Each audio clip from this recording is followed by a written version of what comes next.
With the release of the new M1 iPad Pro, I started to ask myself, is the M1 chip enough reason to upgrade?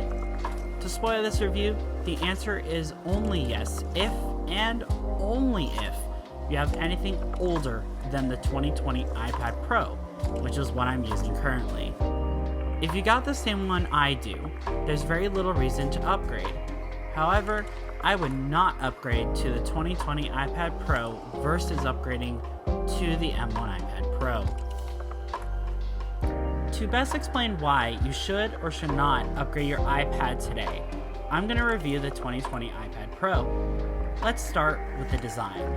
The 2020 iPad Pro and the M1 iPad Pro have a very similar design language as the iPhone 12.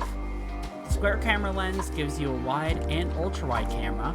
The flat edges gives you a futuristic look, beautiful Retina display, and one powerful internal processor.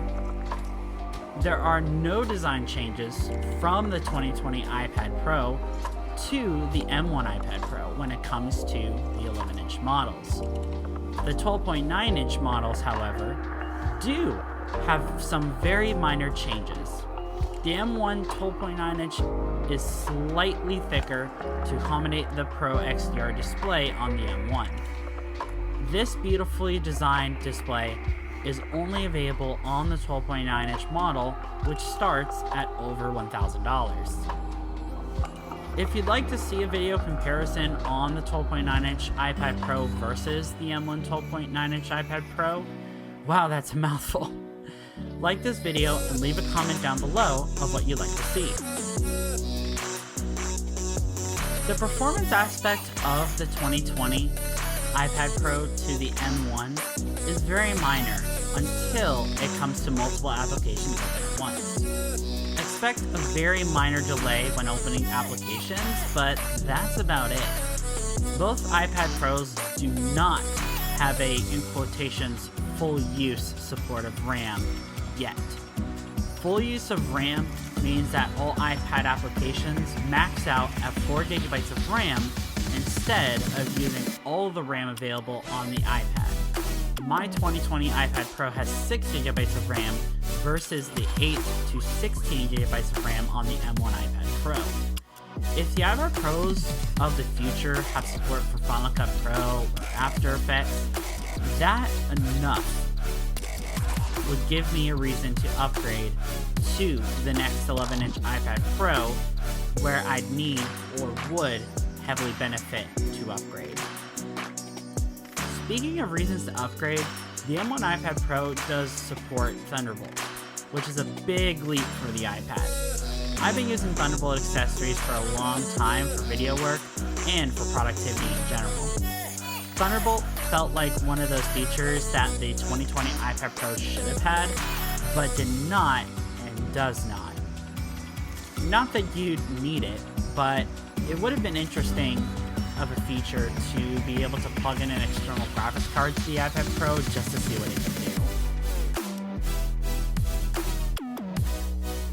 But with that being said, that's about where the differences end. For the 11-inch iPad Pro, you'd think you should get the 2020 model instead of the M1. You shouldn't. And hear me out. Spending the extra money is worth it when going from anything but the 2020 iPad Pro.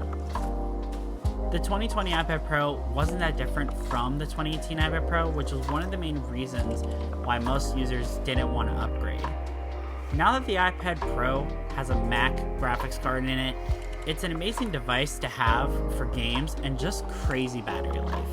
The 2020 iPad Pro's battery is severely less than the M1 iPad Pro. Looking at the benchmarks and using coworkers' M1 iPad Pros, they almost never have to charge their iPads. Me, on the other hand, I have to charge it almost every night. So if battery life is important to you, which I believe it is, you should not get the 2020 iPad Pro model and get the M1. I'm not saying the iPad Pro is a bad device. It's actually really fun to use and really powerful, especially when you pair it up to the Magic Keyboard, which is really fun to use. It makes the iPad feel more like a laptop than anything else I've seen before.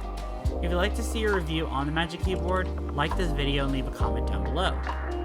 I'll be keeping my iPad Pro 2020 for the time being. When Apple releases the next iPad Pro, I'll be waiting to see what comes next.